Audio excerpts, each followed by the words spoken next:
Hello, dear students. How are you? তো আজকে আমরা আবার লই আইছি এটা নতুন একটা চ্যাপ্টার ক্লাস 9 এর যেটা হচ্ছে গতি বা মোশন। ঠিক আছে? ফিজিক্সের এটা একটা চ্যাপ্টার। তুমি এই চ্যাপ্টারের থেকে তোমার হাতে লিখতে ধরো তোমার 4 মার্ক একটা থাকবে, 3 মার্ক একটা থাকবে, 2 মার্কও আসবে, 1 মার্কও আসবে। ঠিক আছে? আর একটা এমসিকিউ থাকবে। তো এই চ্যাপ্টারটা বুঝতেছো কতটা ইম্পর্টেন্ট চ্যাপ্টার তাহলে। আর এটা থেকে আনসার করা হয়েছে একদম ইজি। ঠিক আছে? না এত একটা টাফ চ্যাপ্টার, এটা একদম ইজি চ্যাপ্টার। ইজিলি তোমরা যদি আমার পার্ট 3টা পার্টের ভিডিও আসবো, 3টা পার্ট যদি তুমি দেখে নাও, আশা করি এই চ্যাপ্টার নিয়ে আর কোনো তোমার ডাউট থাকতো না। ঠিক আছে? তো এই চ্যাপ্টারের ভিতরে মেইনলি কিটা আছে, মেইনলি কিটা দিয়ে কথা কমো, গতি, গতি, রৈখিক গতি, প্রকারভেদ নিয়ে কথা কমো গতির। ঠিক আছে? তারপরে আছে সরণ, রাশি আছে, সরণ আছে। ঠিক আছে? তো এগুলি নিয়ে আসে এটাই চ্যাপ্টারটা। আজকের এই ভিডিওটা জাস্ট বেশি কিছু না। আজকের ভিডিওতে এসে যে বেসিক ইন্ট্রোডাকশন ভিডিও এটা। ঠিক আছে? তোমরা এই ভিডিও থেকে জানতে পারবা যে বেসিক চ্যাপ্টারের ধারণাটা। ঠিক আছে? কালকের ভিডিওতে আজকে মানে তোমরা হাতিয়ালি পরীক্ষা সামনে আছে, আমি তাড়াতাড়ির ভিতরে যত সম্ভব শেষ করে দিব, তোমরা জাস্ট পড়তে থাকো। ঠিক আছে? আর আমরা এমন পিডিএফ ফরম্যাটের নোট আমরা বানিয়ে থাকি। ঠিক আছে? তোমরা লাগলে আমার লোক কন্ট্যাক্ট করতে পারবা, কমেন্ট বক্সে জানাইও যদি লাগে পিডিএফ, তাহলে আমি দিয়ে দেবো তোমরা। ঠিক আছে? তো এই চলো আর দেরি না করে সেটা কথাবার্তা না বাড়াইয়া মূল ভিডিওতে যাই। ঠিক আছে?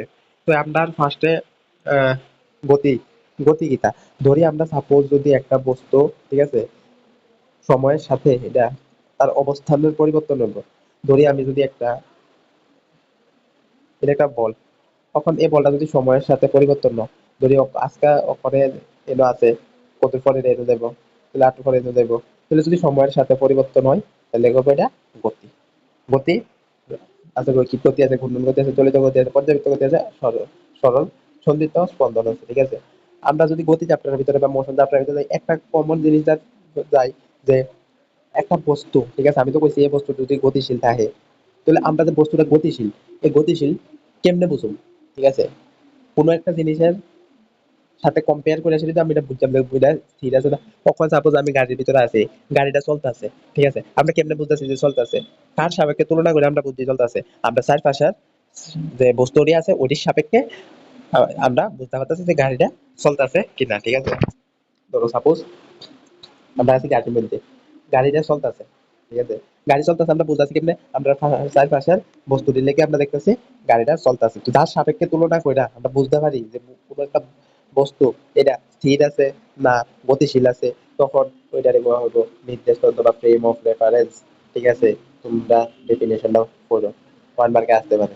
নেক্সট, নেক্সট যদি আমরা দেখি রৈখিক গতি কিতা, ঘূর্ণন গতি কিতা। রৈখিক গতি কিতা দেখো। আচ্ছা আমি একটা পেজও যাই সাদা।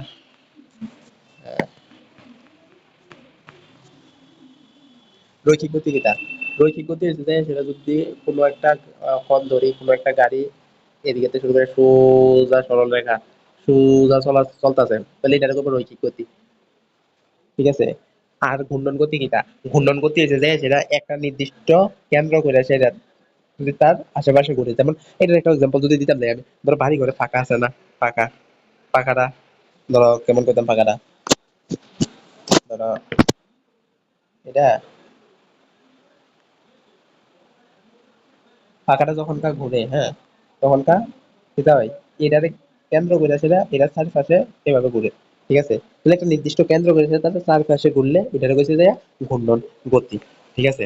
তো দেখো তোমরা কিটা কইছে ঘূর্ণন গতি, কোনো অক্ষের কেন্দ্র করে ঘুরে সেই গতিকে ঘূর্ণন গতি বলে। ঠিক আছে? বোঝা গেছে? তোমরা সংজ্ঞাটি পড়লে তোমরা দেখতে বুঝালে বা যে আমি যদি যেভাবে বুঝাইতেছি ওইভাবে যদি বুঝতে দাও, তোমরা নিজেরাই বানিয়ে লিখতে পারবে এগুলি এগুলি। আর মানে পড়ার দরকারই নেই, আমি মনে করি একবার তোমরা দেখলেই দেখবা নিজেরাই পারছ। জাস্ট আমি যেটা পড়াইতেছি তুমি এদের সাথে মনোযোগ দিয়ে শোনো। নেক্সট হচ্ছে মিশ্র গতি। মিশ্র গতি কিটা, ঘূর্ণন গতি আর হচ্ছে যে সেটা রৈখিক গতি, উভয় মানে দুটা গতি যদি একটাই টানে দেখা যায় তখন এটা করবো যায় সেটা সেটা মানে মিশ্র গতি। উদাহরণ যদি দিই, আমি উদাহরণ দিয়ে বোঝাই, তোমরা উদাহরণ দিয়ে বুঝবা। গাড়ি চাক্কা আছে নি, গাড়ি চাক্কা, এখন গাড়িটা যাইতেছে সোজা, চাকাটা তো তাহলে সোজা যাবো, তো সোজা যাওয়ার মানে কি তার রৈখিক গতি নেই। আর এই যে এই চাকাটা সেন্টারে কেন্দ্র করে সেটা তার একটা অক্ষের মধ্যে চাকাটা ঘুরতে ঘুরতে ঘুরতে ঘুরতে ঘুরতে ঘুরতে যাইতেছে। ঠিক আছে? এর মানে কি তা এদিকে ঘূর্ণন গতি আছে, সোজা জায়গা আছে রৈখিক গতি। এর লিগে গাড়ির চাকা হয়েছে যে সেটা একটা বেস্ট এক্সাম্পল এটা মিশ্র গতির। এরপরে আমরা যদি দেখি এদিকে দুইটা টার্ম পাবো, যে দূরত্ব আর হচ্ছে যে সেটা মানে ডিসপ্লেসমেন্ট মানে সরণ, মানে ডিস্টেন্স আর ডিসপ্লেসমেন্ট। ডিস্টেন্স হচ্ছে দূরত্ব, ডিসপ্লেসমেন্ট হচ্ছে সরণ। তাহলে এই দুইটা টার্ম আমরা এই চ্যাপ্টারের ভিতরে পাবো। আর এটা মোস্ট ইম্পর্টেন্ট টার্ম, ঠিক আছে? আমি যদি কই যে সবচেয়ে ইম্পর্টেন্ট টার্ম কিটা আছে এই চ্যাপ্টারের ভিতরে, তাহলে এই দুইটা এইটা ইম্পর্টেন্ট আছে। কেন ইম্পর্টেন্ট আমি ওখানে যদি বোঝাই তুমি, তাহলে তুমি বুঝবা যে কেন ইম্পর্টেন্ট। এদিকে থেকে তুমি কোশ্চেন পাইবা 100% এই দুইটা জিনিসের দিকে। দেখো এই কনসেপ্টটা মাথার ভিতরে ঢুকাই এলাও, কারণ ওখানে যারা 9 আছো তারা তো এটা দরকার লাগবো, যারা 11 আছো তারারও একটা আছে চ্যাপ্টার আছে ওই যা একমাত্রিক গতি, তখন ওই একমাত্রিক গতিতেও সেম ডিসপ্লেসমেন্ট ডিসটেন্স নিয়ে আলোচনা করা হয়েছিল, ঠিক আছে? তো দেখো আমি আগে আমি কইয়া দিই কিতা দূরত্ব কিতা। আচ্ছা আমি যদি কই তুমি স্কুলে যাইবা, ঠিক আছে? তুমি স্কুলে যদি যাও তখন আমি দেখ কইতাছি, তখন ধরো তোমার বাড়ি হইছে এরা, তোমার স্কুল হইছে এইখানে, আর রাস্তা হইছে স্কুলে যাওয়ার না এইটা এমনি, ঠিক আছে? তাহলে তুমি কেমনে যাবা? বাড়িতে পারিবা প্রথমে, এরপরে আবার এমনি ঘুরবা, এরপরে নাই স্কুলে পৌঁছবা, ঠিক আছে? তুমি এতটুক জায়গা ধরে নাই এসে এতটুক হাঁটে আইছো, এটা হচ্ছে তোমার ডিস্টেন্স, মানে দূরত্ব, ঠিক আছে? আর দেখো ধরি প্রথমে 5 মিটার তুমি হাঁটে গেছো, তারপরে আবার 2 মিটার হাঁটে গেছো, ঠিক আছে? তাহলে তুমি টোটাল দূরত্ব কতটুকু দূরত্ব গেছো? 5 5 প্লাস 2 = 7, তাহলে 7 মিটার দূরত্ব গেছো। আর ডিসপ্লেসমেন্ট বা সরণ কিতা, সরণ হয়েছে যায় সেটা মাথা ঢুকাইলেও সরণ হয়েছে যায় সেটা তোমার বাড়ি আর স্কুলের ভিতরে সবচেয়ে শর্টকাটের যে রাস্তাটা হইব ওইটা হচ্ছে সরণ, মানে শর্টেস্ট পাথ তারে ক সরণ। শর্টেস্ট পাথ কেমনে হইব? যদি এমনি একটা থাকে রাস্তা সোজা, সরণ মানে সোজা, সোজা রাস্তা, ঠিক আছে? সরণ মানে সোজা, সোজা। আর এ আর বি পয়েন্টের ভিতরে সবচেয়ে সহজ পথটা হচ্ছে যে সেটা ডিসপ্লেসমেন্ট বা সরণ, ঠিক আছে? তাহলে এই যদি এদিকে একটা রাস্তা থাকতো, তাহলে এটা হইতো যে তোমার ডিসপ্লেসমেন্ট, ঠিক আছে? এখন এটা তাহলে এটার মানটা অবশ্যই কম হইব। তাহলে এটা কেমনে বার করলাম? আমরা পড়ছিলাম না অঙ্কের ভিতরে, অঙ্ক পড়ছিলি না আবার আগে পড়ছিলে না, এতে থাকতে পড়ছো অতিভুজ স্কয়ার ইকুয়াল টু লম্ব স্কয়ার প্লাস ভূমি স্কয়ারের একটা ফর্মুলা পড়ছো, না পড়লে পাইবা, 9 আছে অঙ্কের ভিতরে। তো এটা দিয়ে যদি আমি করি অতিভুজ স্কয়ার, অতিভুজের ধরি এটা আর ধরি আমি অতিভুজের, তাহলে আর equal to √5 square plus 2 square, কত হয়েছে? 5 5 25 আর 2 × 4 √29, ঠিক আছে? তাহলে এটার মান হবে √29, বুঝতে পারছো আশা করি, ঠিক আছে? ডিস্টেন্স, ডিস্টেন্স হয়েছে যে সেটা মানে দূরত্ব হয়েছে যে সেটা একটা স্কেলার রাশি, যেটা স্কেলার রাশি কিটা যার মান আছে, যার ভ্যালু আছে, ধরো 7 মিটার গেছি আমি ওই রাস্তাটা দিয়ে, সেটা মান তো একটা আছে কত দূর গেছি, কিন্তু দিক নাই, নির্দিষ্ট কোনো দিক নাই। তো আপনারা কি কইছি যে নির্দিষ্ট দিক আছে এমনি যাই মানে একদিকে যাবো, এমন তো কোনো আমি নির্দিষ্ট দিক কইছি না, যে দিক দিয়ে যাই এদিক দিয়ে ডিস্টেন্স হয়ে যাবো। আমি যদি ওখানে হাঁটি এটাই ডিস্টেন্স, এর থেকে সিটি ডিস্টেন্স, এর থেকে সিটি ডিস্টেন্স, এর থেকে ডিস্টেন্স, ঠিক আছে? তো আমি যেদিকে যাই এটাই হচ্ছে ডিস্টেন্স, কিন্তু ডিসপ্লেসমেন্ট কি সেম না? ডিসপ্লেসমেন্ট হচ্ছে সেটা আমি কোন জায়গাতে যাবো এই জায়গার ভিতরে শর্টকাট যে রাস্তাটা, ঠিক আছে? তাহলে একটা নির্দিষ্ট দিক আছে, যেটা নির্দিষ্ট দিক থাকবো, নির্দিষ্ট একটা দিক থাকবো, নির্দিষ্ট একটা ভ্যালুও থাকবো মানে মানও থাকবো, তাহলে এটারে কইব ভেক্টর রাশি। আর যার মান আছে কিন্তু দিক নাই ওইটারে কইব স্কেলার রাশি। তাহলে দূরত্ব কিটা স্কেলার রাশি, ডিসপ্লেসমেন্ট বা সরণ কিটা ভেক্টর রাশি, ঠিক আছে? আরেকটা হচ্ছে দূরত্ব সব সময় ধনাত্মক হইব, মানে যদি আমি দূরত্ব যাই, ঠিক আছে?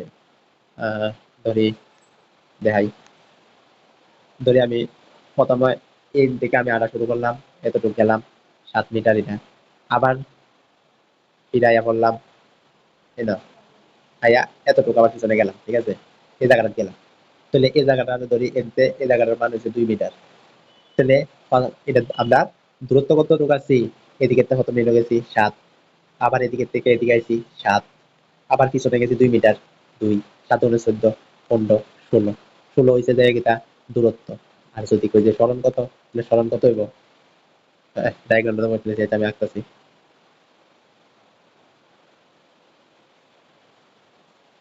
2 7, তাহলে সরণ কত হইব, এদিকে থাকলে হইব কত 0, এদিকে গেছে এদিকে আইছে আবার পিছনের দিকে গেছে, তাহলে পিছনের দিকে গেলে কিন্তু হইব মাইনাস, পিছনের দিকে গেলে মাইনাস, অঙ্কের ভিতরে বলছিলাম না পিছনে গেলে মাইনাস, সামনে দিয়ে গেলে প্লাস, ঠিক আছে। তাহলে সরণ হয়েছে কত, -2, ঠিক আছে। আমরা এতটুকু একটা গেছি, আবার এর দূরে বসছি 0, শেষ, সরণ 0 হয়ে গেছে, এদিকে এদিকে আইছি সরণ 0, 0-র পরও আবার পিছনের দিকে গেছি, তাহলে সরণটা কত মাইনাস হবে নি, -2। তাই সরণ ঋণাত্মক হইতে পারে, শূন্য হইতে পারে, ধনাত্মক হইতে পারে, কিন্তু দূরত্ব সব সময় পজিটিভ হইব, মানে দূরত্ব সবসময় ধনাত্মক হইব, প্লাস হইব দূরত্ব, ঠিক আছে। এতটুকু তো আশা করি বুঝতে পারছো। তাহলে এটা হচ্ছে যেটা বেসিক ডিফারেন্স দূরত্ব আর সরণের মধ্যে। আমি সরণ আর দূরত্বরে একদম ইজি ভাবে বোঝানোর চেষ্টা করছি। তোমরা অবশ্যই যদি এটা বুঝতে থাকো তাহলে আমারে কমেন্টে জানাইও যে সরণ আর দূরত্ব বুঝছনি। আচ্ছা, সরণ আমি কইলাম ওই কিতা রাশি, ভেক্টর রাশি, ভেক্টর রাশি কিতা আমি এটাও কইয়া দিলাম, স্কেলার রাশি কিতা এটাও কইয়া দিলাম, ঠিক আছে না। সরণ ভেক্টর রাশি আমি এটাও কইয়া দিছি। তো এবার এটার একক আইতে পারে, একক, একের মানের লেখা ইম্পর্টেন্ট আছে, সিজিএস একক আর এসআই একক। একক দুই ধরনের থাকে, একটা হচ্ছে সি সি জি এস, আর একটা আছে এসআই। দুই সিজিএস একক আর হচ্ছে এসআই একক, ঠিক আছে। তো এই দুটোটা একক শিক্ষা লাইবা আছে, এদিকে দিয়ে রাখছি আমি, ঠিক আছে। তো এটা গেল সরণ আর দূরত্ব। তো এখন সরণ আর দূরত্বের পরে আমরা আজকের যে হোমওয়ার্কটা ওইটা হচ্ছে স্কেলার রাশি এবং ভেক্টর রাশির মধ্যে একটা ডিফারেন্স, দুইটা ডিফারেন্স, ঠিক আছে। এটা কমেন্টে আমার জানাইবা, ঠিক আছে। তো আজকের ভিডিও কেমন লাগছে তোমরা অবশ্যই কমেন্টে বলবা, ঠিক আছে। ভালো লাগলে অবশ্যই লাইক কমেন্ট শেয়ার করো আর সাবস্ক্রাইব করো, ঠিক আছে। আমি তোমাদের জন্য এইভাবেই নিয়ে আসবো, ঠিক আছে, সবগুলি। আর তোমাদের জন্য একটা আপডেট আছে নতুন, ঠিক আছে। আমরা অনেক কিছু করানোর চেষ্টা করতেছি, কিন্তু একটা সমস্যার কারণে আমি আগেই করলাম হলো, কিন্তু একটা সমস্যার কারণে আর আমার বোর্ডটা যথেষ্ট পরিমাণে, ঠিক আছে, যেটা করাইতেছি আমি স্ক্রিনের মধ্যে আমার করাইতেছি এটা, ঠিক আছে। তো অনেকটা সমস্যা হইতেছে আমার, এই কারণে ভিডিও আপলোড দিতে সমস্যা হইতেছে। আমরা প্ল্যান করছি অনেকটা, তো ঠিক আছে, দেখা যাক নেক্সটে কি তা হয়। আমি তোমাদের প্রমিস করেছি যেহেতু পুরা ক্লাস করাইবো, আমি করাইবো পুরা ক্লাস, ঠিক আছে। তোমরা শুধু আমরা সাপোর্ট করে যাইও। তো আজকাল লেখা টাটা, বাই বাই।